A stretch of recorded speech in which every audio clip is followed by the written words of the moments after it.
You see, my friends, every human being wears a mask. It is not a deception in itself, but a necessary garment for survival. The persona, as I once called it, the face we present to the world. Yet, the tragedy begins when one forgets that it is a mask and begins to worship it as the self. The narcissist, above all, is a priest of this false temple. His God is his reflection. His prayers are admiration, his hymns, the echoes of validation. But the universe, in its relentless pursuit of wholeness, sends him a mirror, not of glass, but of soul. And that mirror is the empath. The empath does not look with ordinary eyes. They do not see merely gestures or words. They perceive the hidden architecture of feeling, the tremors of emotion beneath the facade. To the narcissist, his gaze is unbearable. It is like standing naked before a truth he has buried in the catacombs of his psyche. Beneath his charm lies a terror so ancient it has no name, the fear of being seen. In my years of study, I met a man, a renowned philanthropist, beloved by his community. His smile was radiant, his presence magnetic. Yet each time he spoke, I felt the vibration of an abyss behind his words. One evening, in the quiet of my office, he confessed a recurring dream. "Doctor, I see myself walking through a ballroom filled with mirrors. I am applauded, adored, but when I turn toward one mirror in particular, I see not my face, but a hollow, screaming void." That was the moment his persona began to crack. The dream revealed the shadow he had long repressed, a desperate, unacknowledged emptiness. His entire life of generosity had been a mask to hide the poverty of his inner world. What he called compassion was not love, but manipulation wrapped in benevolence. He gave not to heal others, but to feed the reflection that whispered, "You are good, you are adored." Allah, this, my friends, is the final mask, the last disguise before collapse. And the empath, the one who truly sees, becomes both the instrument of his fear and the midwife of his potential awakening. For what the empath awakens in the narcissist is not hatred, though it may appear so, but terror.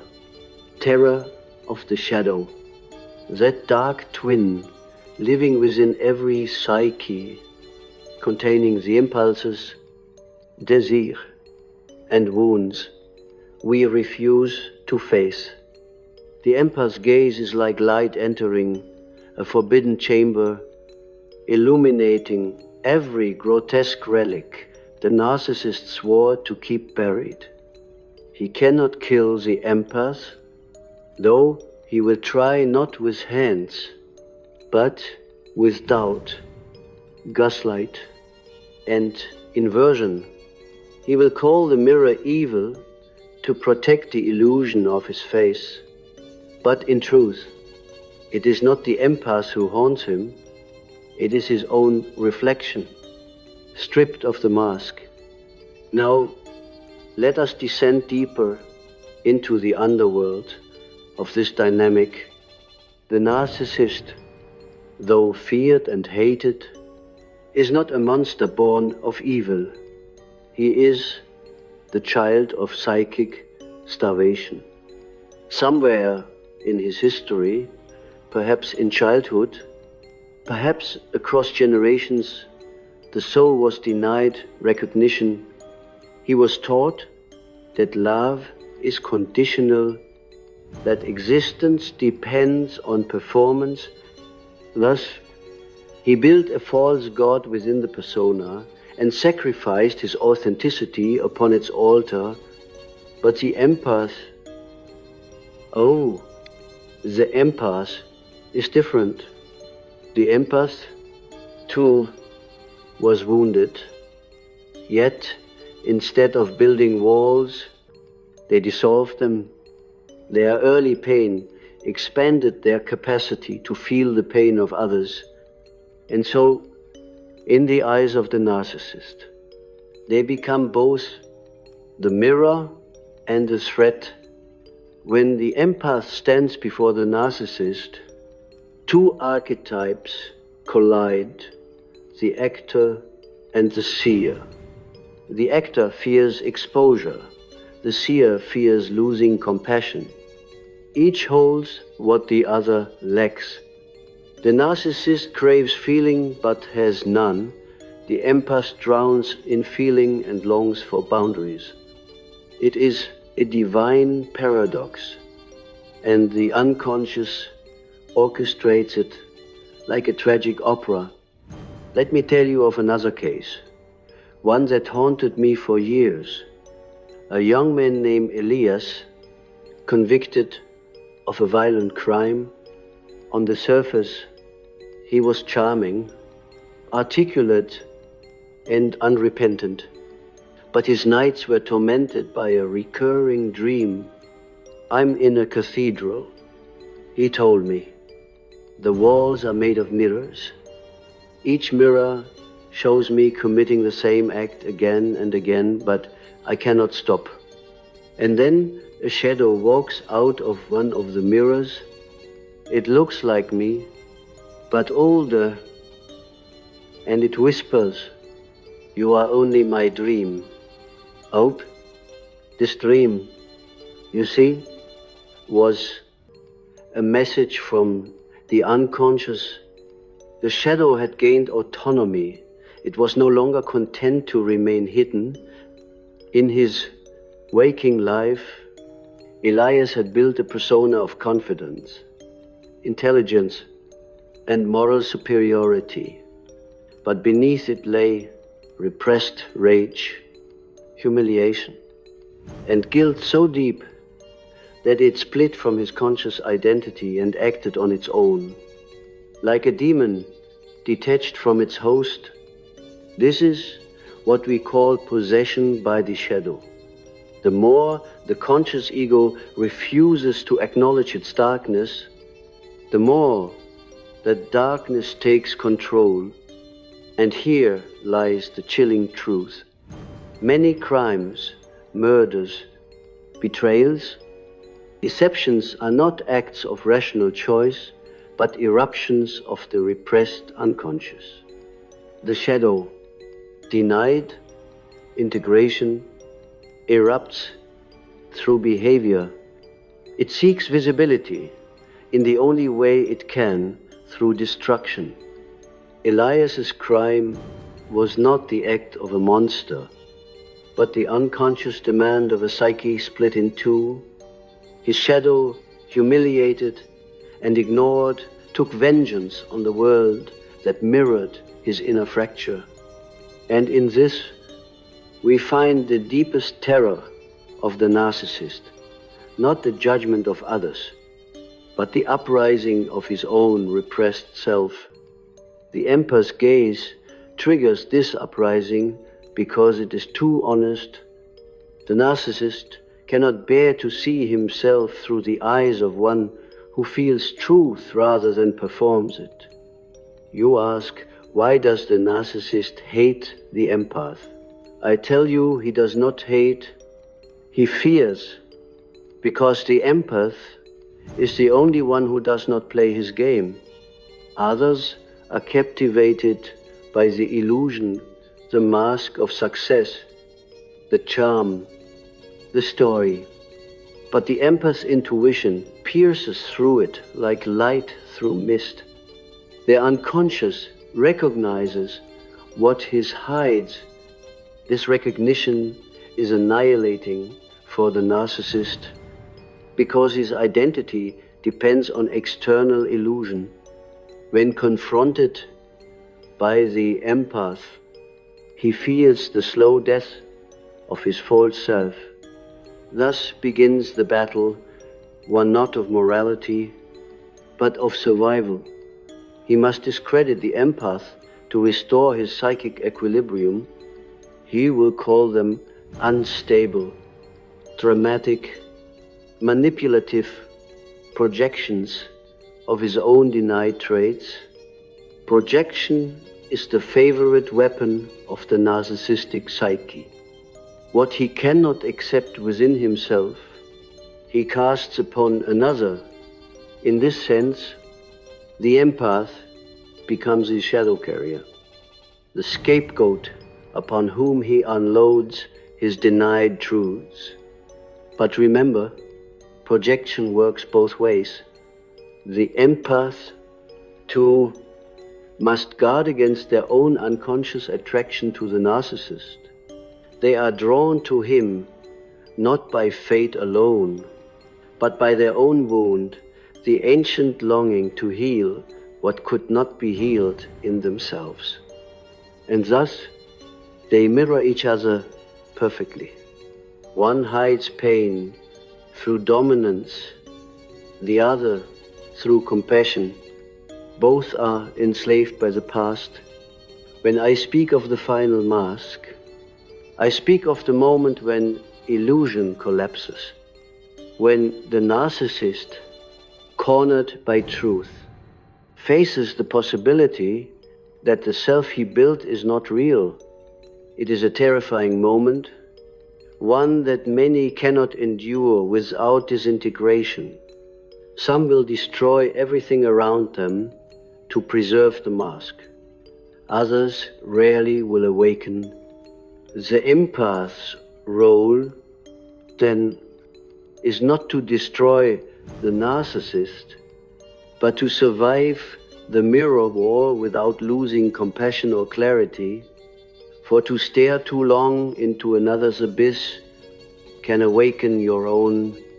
The empath's path is to see without absorbing, to love without merging, to witness without becoming the wound.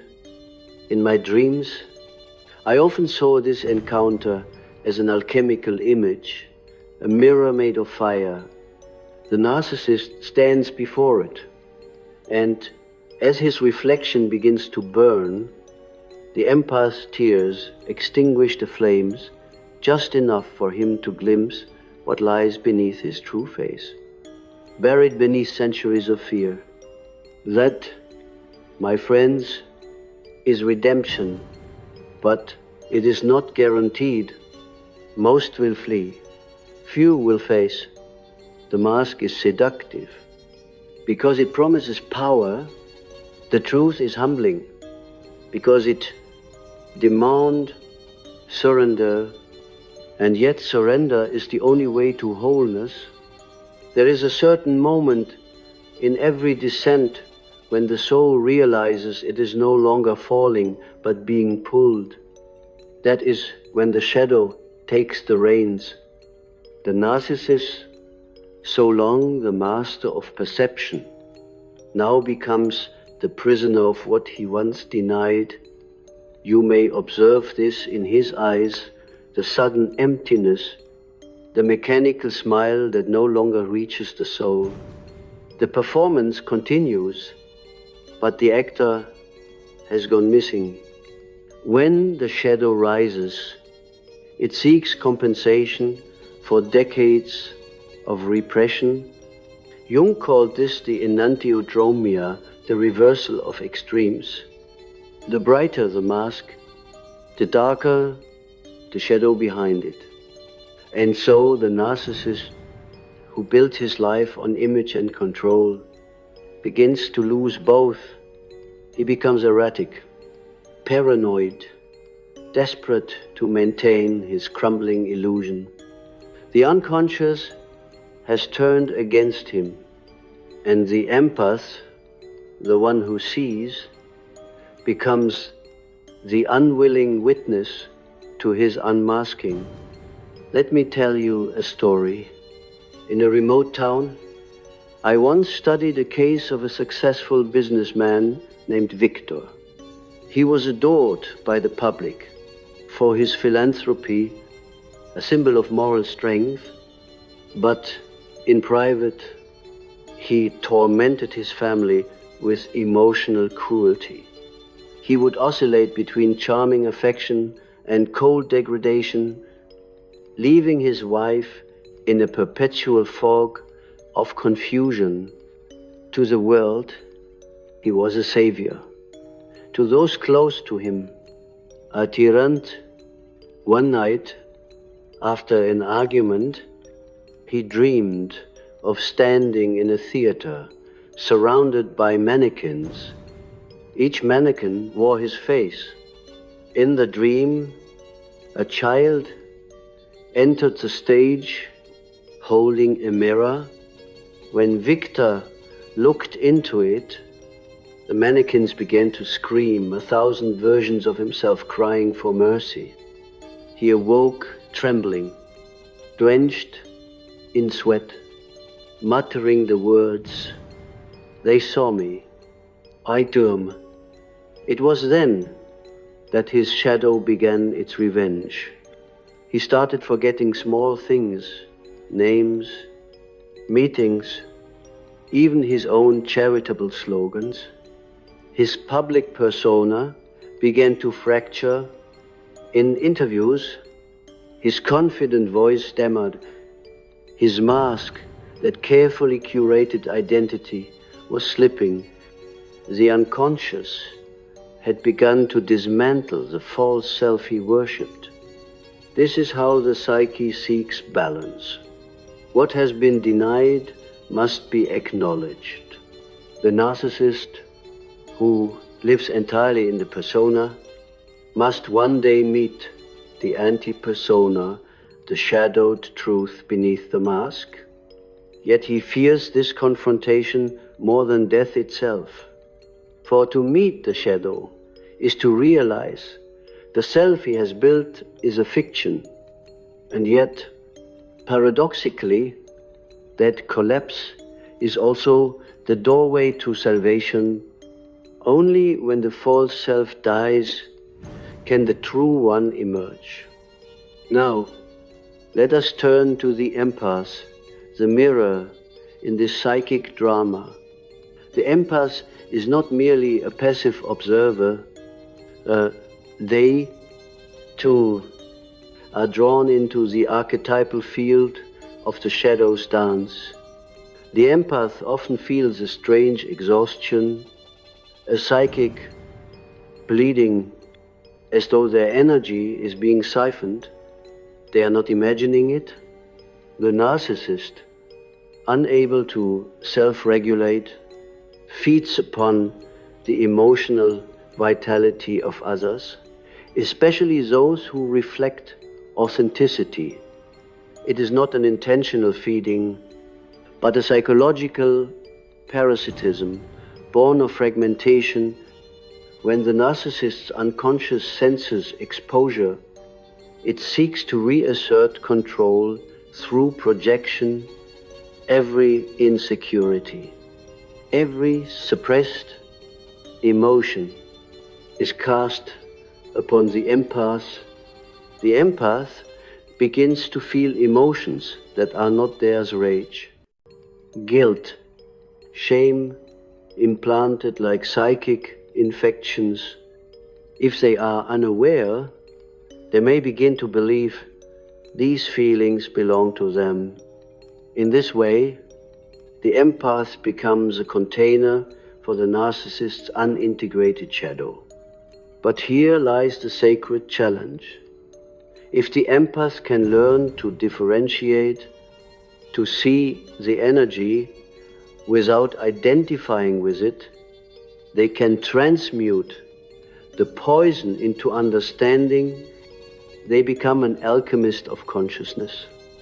The very energy meant to destroy them becomes fuel for awakening. One of my patients, a quiet woman named Miriam, once told me, When he lied, I felt the truth vibrate in my bones. But when I spoke it aloud, he said I was crazy. Okay. Yes.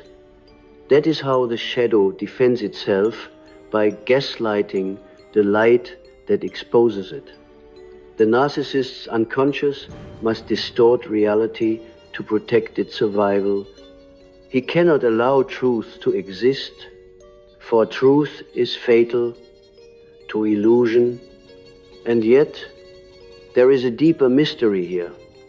The empath's recognition of darkness is not only for the narcissist's redemption, but for their own individuation.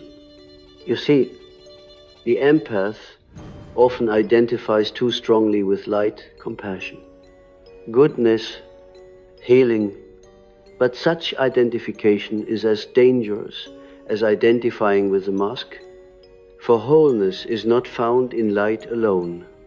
It is found in the union of opposites, in the marriage of shadow and soul. When the empath finally sees that the narcissist's darkness mirrors their own repressed pain, their own longing to be seen, their own hunger for validation, something extraordinary happens. The psychic charge dissolves. Compassion replaces attachment. Clarity replaces confusion. The empath ceases to be a victim and becomes an observer of the archetypal play. This is the awakening, the moment when empathy evolves into wisdom. But make no mistake, the shadow does not surrender easily. I recall another patient, a painter named Laurent, once celebrated for his haunting portraits. After his arrest for fraud and assault, I was asked to evaluate him.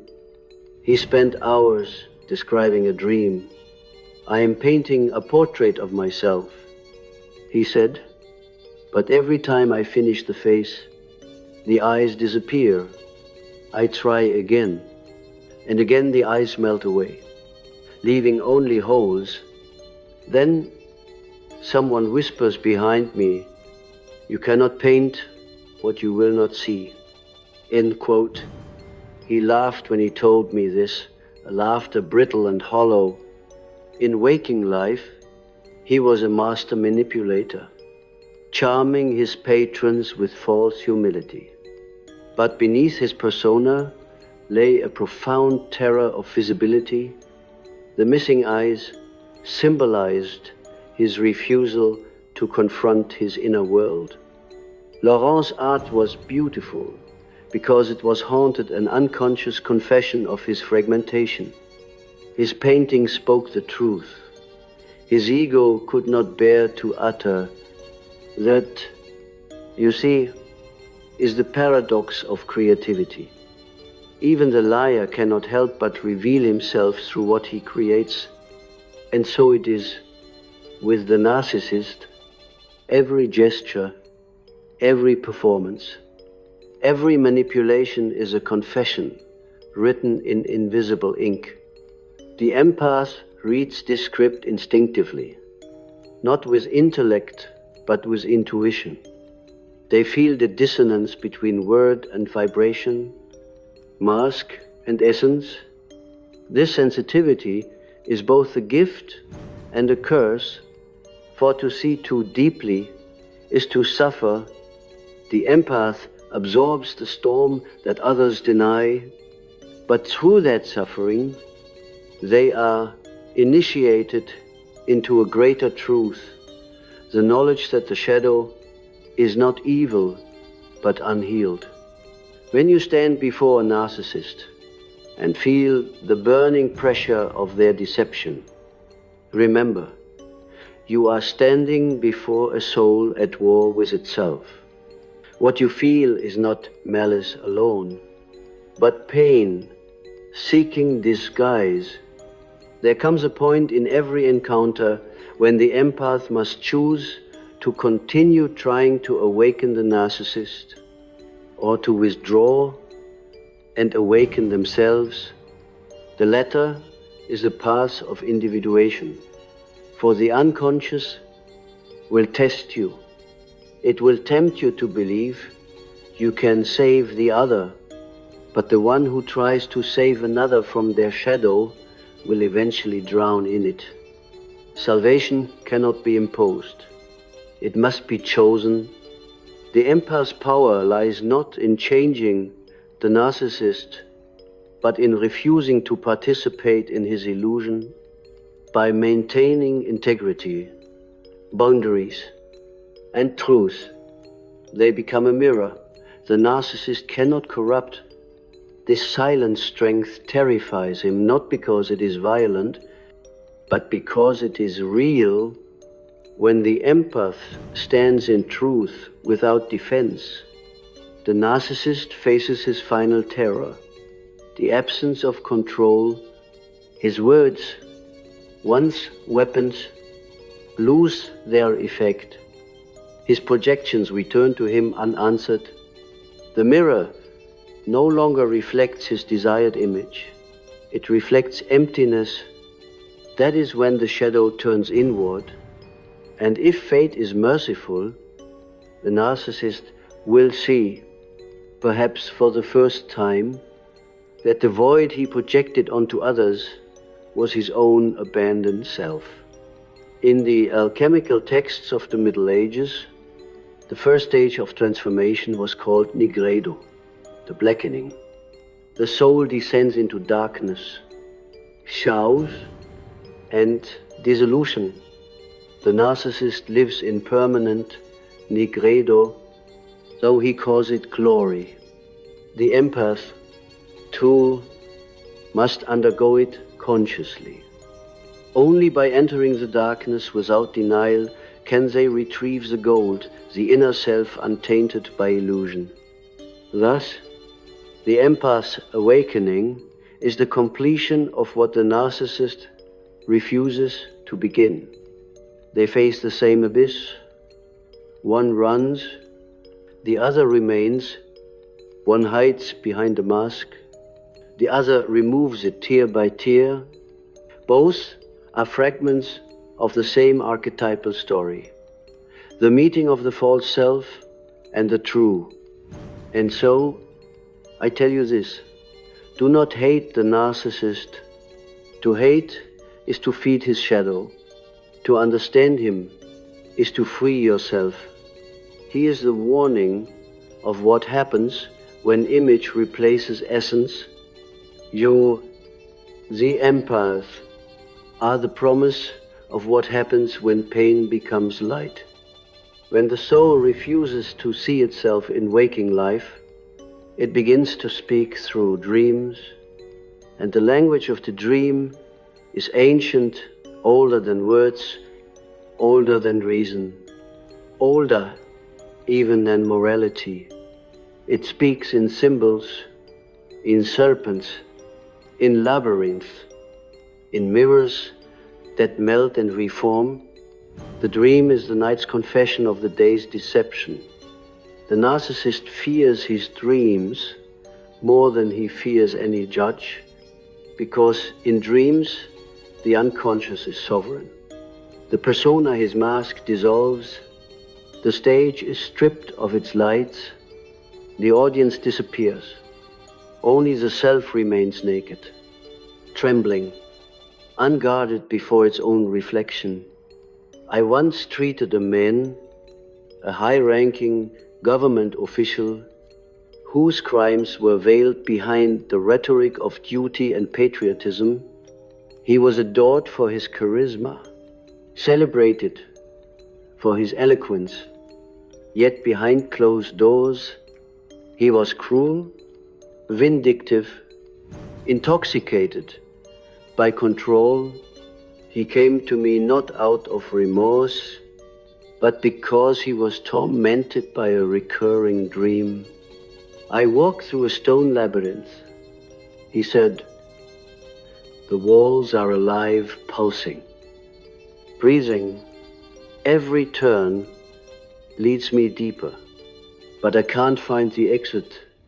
Then I hear hissing a serpent follows me, whispering my name. When I finally face it, I see my own face on its body, and then it bites me, and I wake up screaming. That dream haunted him for months. He called it a curse, but I told him it was not a curse. It was a summons. The labyrinth is the symbol of the unconscious. To walk, it is to confront the twisting corridors of one's own psyche. The serpent, ancient and sacred, is both wisdom and destruction. The archetype of transformation. To be bitten by the serpent in a dream is to be marked by truth. It means the unconscious demands recognition. This man, like so many narcissists, believed himself invincible, but the dream revealed what the conscious mind refused to admit: that his control was an illusion, that he was being consumed by the very shadow he had unleashed upon others. The serpent was not his enemy. It was the instinctive life he had long suppressed, returning with vengeance to devour the false self. The criminal act in such a psyche is not an accident. It is the body of the dream manifesting in waking reality. The narcissist who cheats, lies, manipulates, or kills is not driven by rational will alone. He is possessed by an autonomous complex, a fragment of the unconscious that has broken free from the control of the ego. It acts with intelligence, but not with morality. It obeys the law of compensation, not conscience. And this is what terrifies society, that beneath our civility, beneath our polite masks and digital smiles, lies a seething ocean of impulses that cannot be legislated. Civilization is a fragile surface tension stretched over an abyss. The empath senses this intuitively. They are dreamers, even while awake. Their perception slips between worlds, reading what others repress, but such vision is dangerous. For the collective mind fears what it cannot name. When an empath walks into a room, the unconscious of others stirs uneasily. The masks twitch, the shadows whisper. It is not hatred they evoke, it is recognition. And recognition, my friends, is the beginning of dissolution. Let us return to the labyrinth. The dream, when ignored, becomes the architect of destiny. What is not integrated will be repeated in dreams, in relationships, in crimes. Every murderer dreams before he acts. Every liar rehearses his deception in the theater of the psyche. One night, I received a letter from a prisoner who had read my writings. He had murdered a stranger without motive.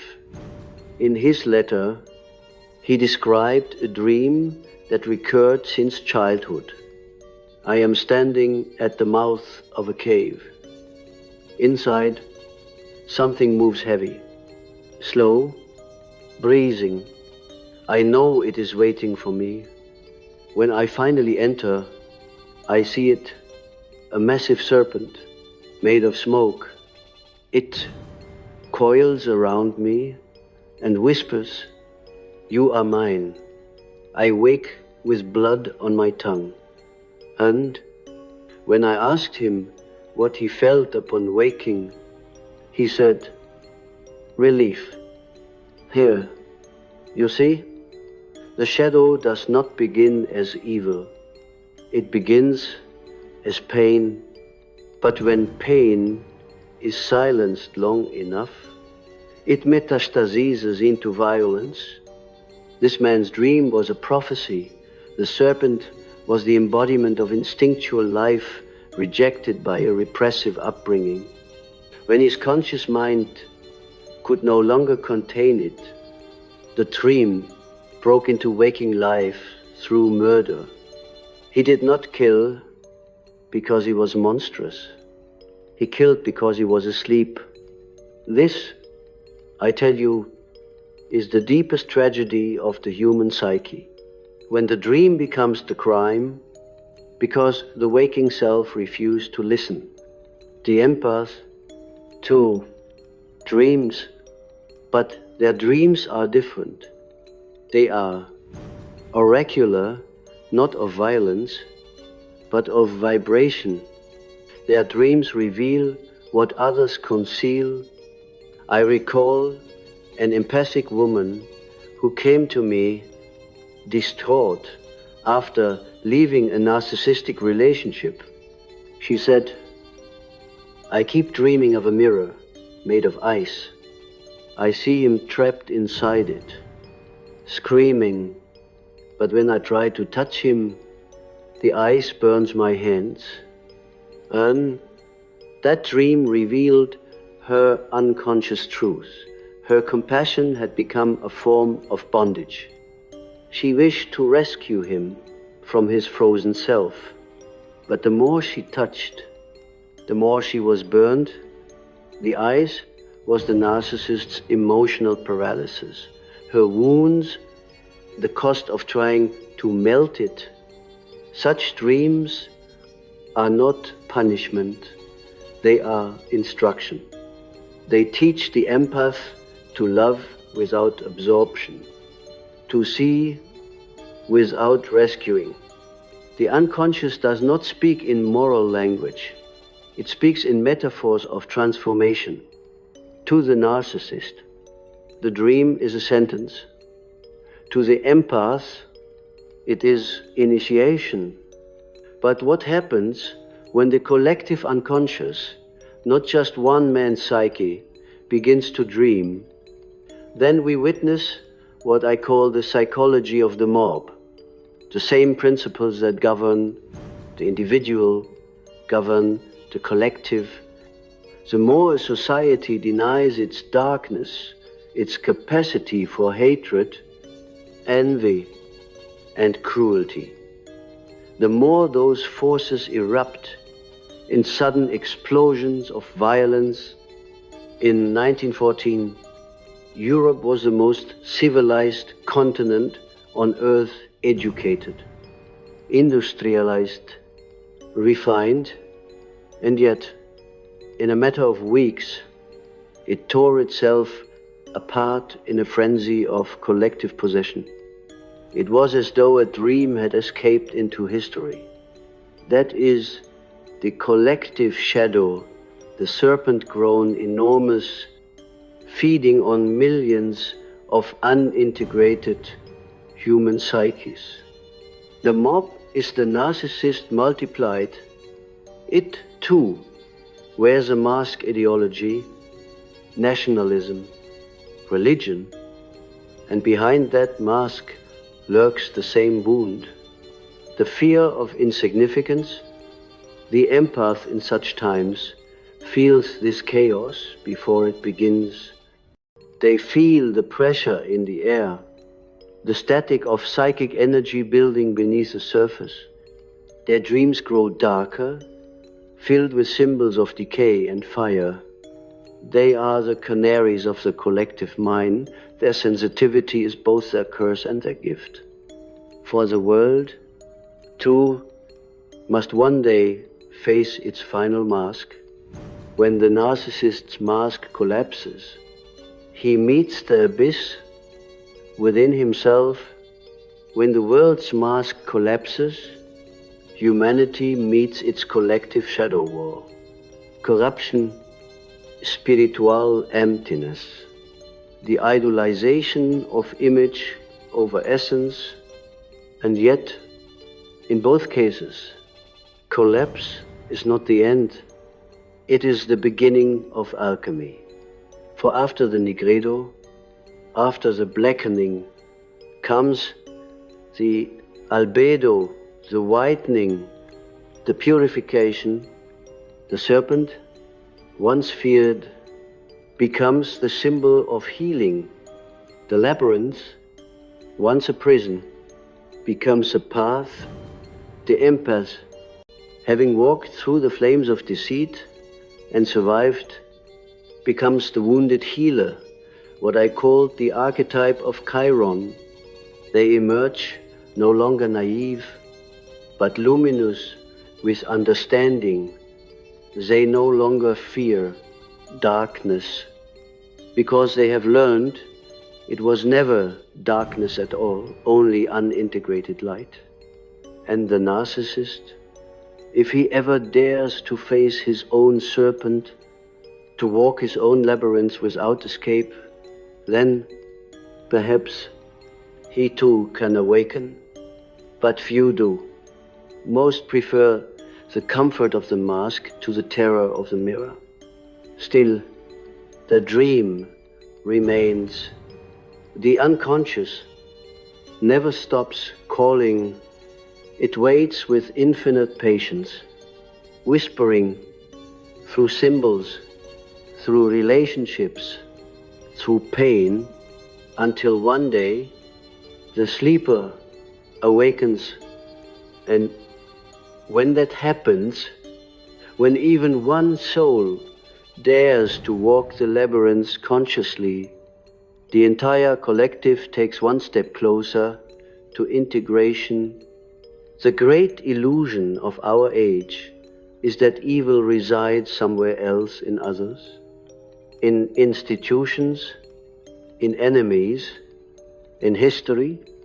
Yet the truth I discovered in my long pilgrimage through the psyche is far more disturbing. Evil is not a thing, nor a person, nor a power. It is a state of unconsciousness. When we refuse to see what we are capable of, the shadow takes form in the outer world. What the individual represses becomes the society's nightmare. The gods we worship outwardly are often the contents of the collective unconscious projected into divine images, and the devils we fear are merely our unintegrated potentials, seeking expression through chaos. If humanity could look into the mirror of its collective soul without turning away, it would see both God and the devil staring back, two aspects of one mystery. The empath, the seer, is that mirror. The narcissist, on the other hand, cannot bear this reflection. He has constructed his existence around the belief that he is above the collective special, chosen, untouchable. But the universe has no patience for such delusion. What is denied personally must return collectively. In the secret chamber of the unconscious, all archetypes live side by side, the savior and the tyrant, the healer and the destroyer, the lover and the betrayer. The narcissist chooses the mask of the divine and denies the demonic within. The empath, when mature, accepts both, and in doing so becomes whole. To illustrate this truth, let me tell you a story, one that still haunts my dreams. There was once a priest named Anton, revered in his small mountain village. He preached purity, humility, and obedience, yet every night he had a dream. I stand before the altar, he said, and the crucifix turns to stone. The figure of Christ melts away, replaced by a mirror. When I look into it, I see myself, but my face is twisted, my eyes burning. Then I hear a voice, "Do you worship me now?" He awoke in terror, believing the dream to be demonic. He fasted, prayed, scourged himself to banish it. But the dream persisted. Finally, one night, he could no longer resist. He looked into the mirror again, and this time, he did not turn away. He saw not a demon, but a man filled with rage, envy, and longing desires buried beneath decades of sanctity. The voice whispered again, "You feared me because I was you." Soon after, Anton confessed to having manipulated and shamed his parishioners for years in the name of virtue. His dream, you see, was not the devil's temptation, it was God's mirror. For the divine and the demonic are not separate realities, but two poles of the same psychic field. The one who sees both without judgment stands at the threshold of transcendence. The narcissist cannot approach that threshold, for he fears annihilation. His God image is too fragile, his identity too dependent on adoration. The empath, by contrast, learns to endure annihilation, the death of illusions, and emerges radiant. That is the mystical difference between inflation and illumination. The narcissist ascends without descent and is devoured by his own light. The empath descends into darkness and returns bearing the fire of truth. The collective unconscious moves like a vast organism, and within it, the narcissistic epidemic of our age is a symptom. We have exalted image over essence, persona over soul, influence over integrity. The narcissist is not merely an individual pathology, he is the embodiment of a civilization addicted to reflection. The empath, therefore, is not simply a sensitive person, but a prophetic archetype. They arise in epochs of illusion to restore equilibrium. They suffer the collective sickness in their own nervous system, translating unconscious suffering into conscious awareness. When an empath cries, the earth purifies. When an empath dreams, humanity listens. They are the instruments through which the collective shadow becomes visible, but visibility is painful both for the seer and the seen. I recall a time during the Great War when I experienced a vision, a vast flood covering all of Europe, corpses floating in crimson waters. At first, I believed I was losing my mind, but soon after, the war began. What I saw was not prophecy, but the collective dream erupting through the individual psyche. That is how the unconscious communicates. When ignored, it bursts into history. Now imagine this same mechanism on a smaller scale between two souls. The narcissist and the empath are the microcosm of that same divine tension. One embodies the denial of the shadow, the other its revelation. One clings to form, the other dissolves it. In every encounter between them, something sacred is attempting to happen. The unconscious is seeking integration. Yet the process is so violent, so charged with archetypal energy, that most are destroyed by it. The empath's task is not to save the narcissist, but to see through the illusion without becoming part of it, to stand as the mirror of God, silent, unwavering, compassionate, until the false image shatters of its own accord. But let us be honest, to see through illusion is not easy. It requires a kind of inner death. The empaths must face their own shadow, the part that needs to heal others to feel worthy, the savior complex that mirrors the narcissist's God complex.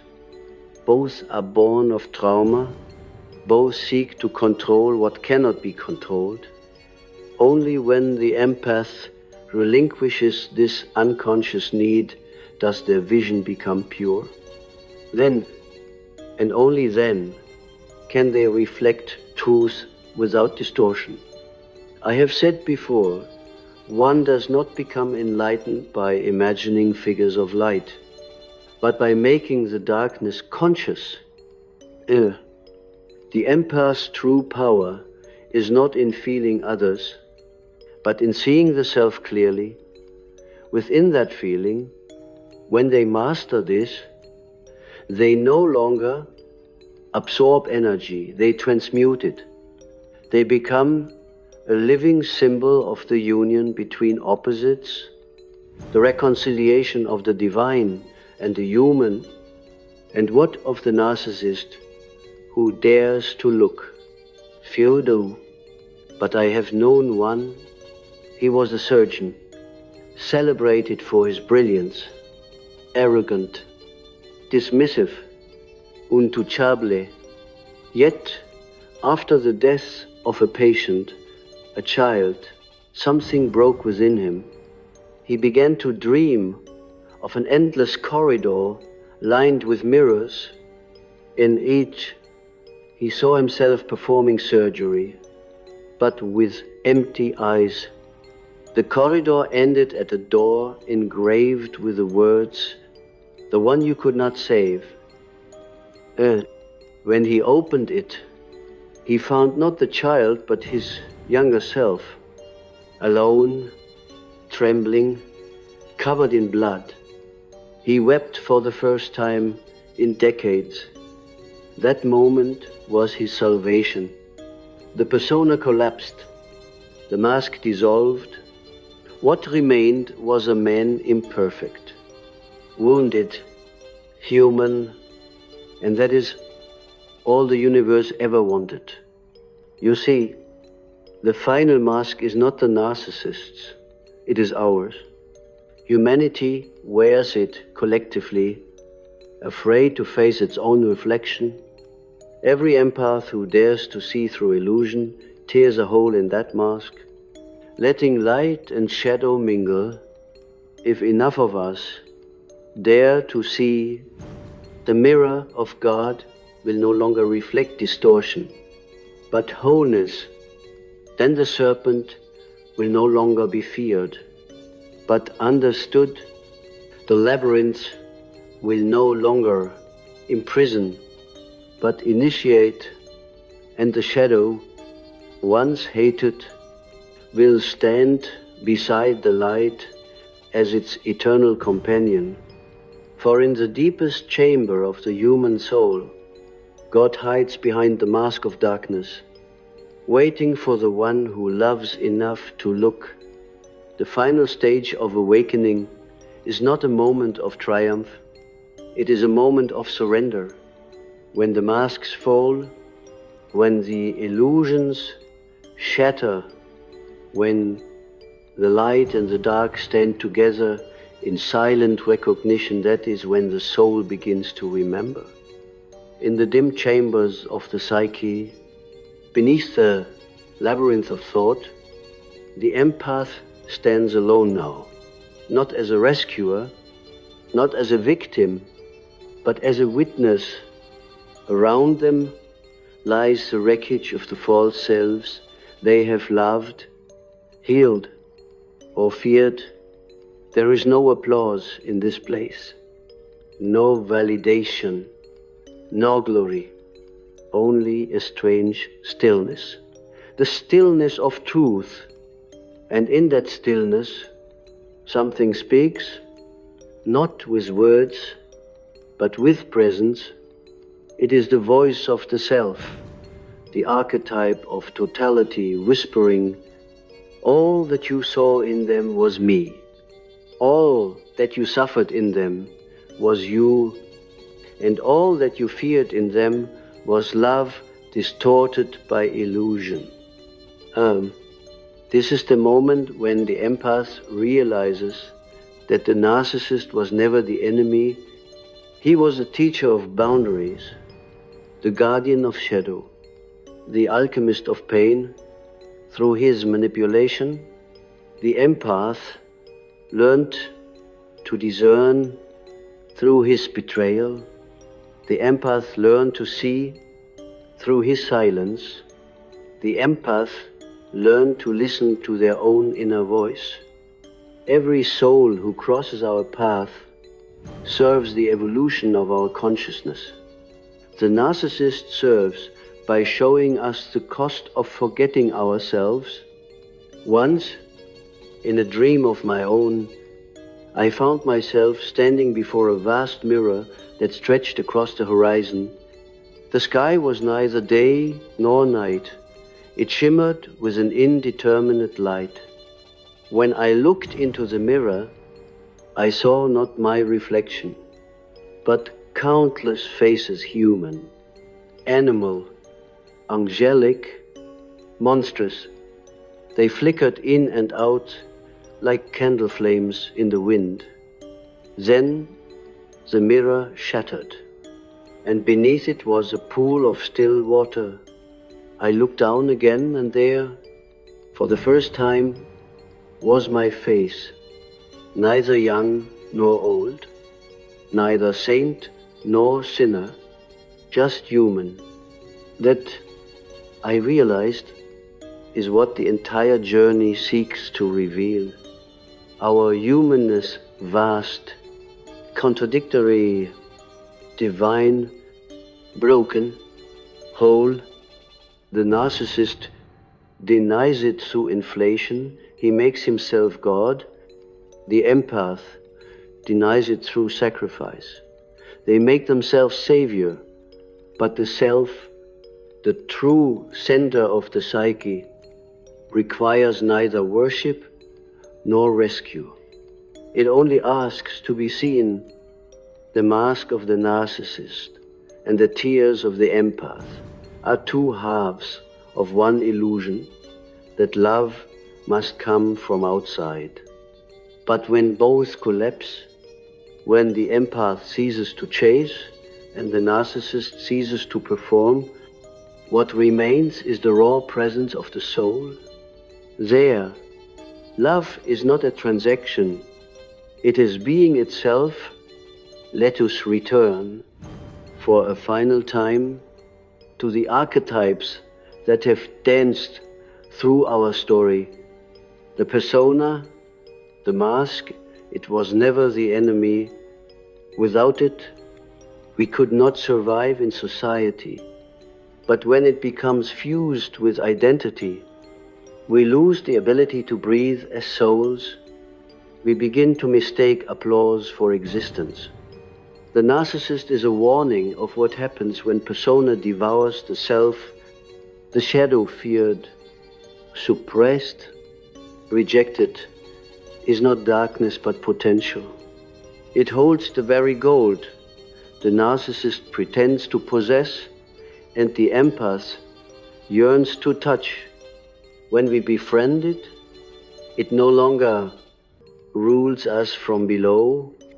It becomes our companion, ur depth.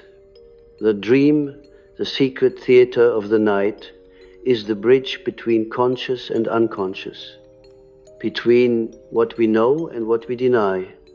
Its serpents, its labyrinths, its mirrors are not threats, but guides. Each dream is a message written in the hieroglyphs of the soul.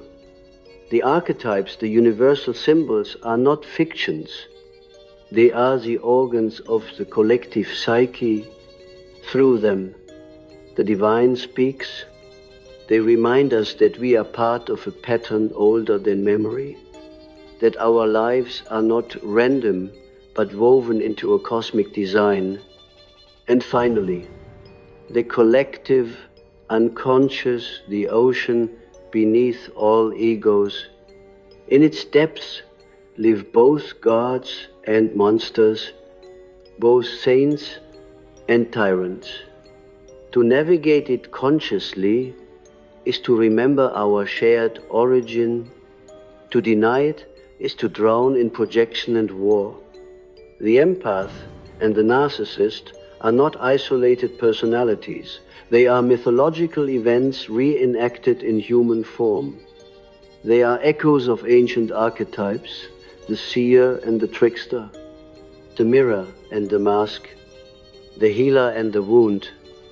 And the universe, ever seeking balance, pairs them, not to destroy, but to transform. The final mask, then, is not worn on the face. It is the belief that we are separate from others, from God, from the unconscious. To remove that mask is to remember the ancient truth. The light and the dark are one dance. The mirror and the gaze, one movement. The empath and the narcissist, one story told from opposite ends of the soul. When the empath forgives not as moral superiority, but as understanding, the entire field of consciousness shifts. Forgiveness, in Jungian terms, is integration. It means the psychic energy, once split between opposites, is reconciled into unity. The wound becomes wisdom. I remember a patient, a quiet man, a violinist who had spent years with an abusive partner. After much suffering, he left. Months later, he came to me and said, "I had a dream. I was in a concert hall, but I was the only one there. I played my violin, and every note filled the room with light, and suddenly I realized the audience had always been me." And son, that dream, I told him, was the end of projection. The soul had stopped seeking external validation and begun listening to its own resonance. He no longer needed to be seen because he had become sight itself. And that is where the empath's journey ends, in solitude that is not loneliness, in silence that is not emptiness. The narcissist fears this silence because it holds no mirrors, no applause, no witnesses. To him, silence is death. But to the empath who has walked through pain, silence becomes home. In silence, there is no need to prove, no need to save, no need to hide. There is only awareness, vast, patient, eternal. In that awareness, the narcissist and the empath dissolve. What remains is the self, indivisible, luminous, both shadow and light, and in that silence, God listens to himself through you. If you understand this, you will no longer fear those who deceive you, nor chase those who wound you. You will see them as fragments of the great psyche performing the ancient play of awakening. You will love without illusion, speak without ego, and act without possession. And when you meet another who wears a mask, you will smile not in contempt, but in recognition, for you will know that you too once wore one and that beneath every mask lies the same trembling desire to be real. So I leave you with this, not as doctrine, but as meditation. When you encounter the narcissist, do not curse him, look through him. When you feel the empath's ache, do not pity yourself. Feel the sacred weight of awareness expanding. When you dream of serpents, labyrinths, or mirrors, do not flee, bow, for you are standing at the threshold of transformation. And when the silence comes, when the applause ends, when the face in the mirror disappears, do not despair. That silence is not your end. It is the first breath of your true beginning. For in the end, there is no mask, no mirror, no other. There's only consciousness recognizing itself through infinite forms. There is only the one dreaming itself as two until it remembers again. And when it remembers, the narcissist will kneel before his reflection. The empath will smile through her tears, and both will vanish into the same eternal light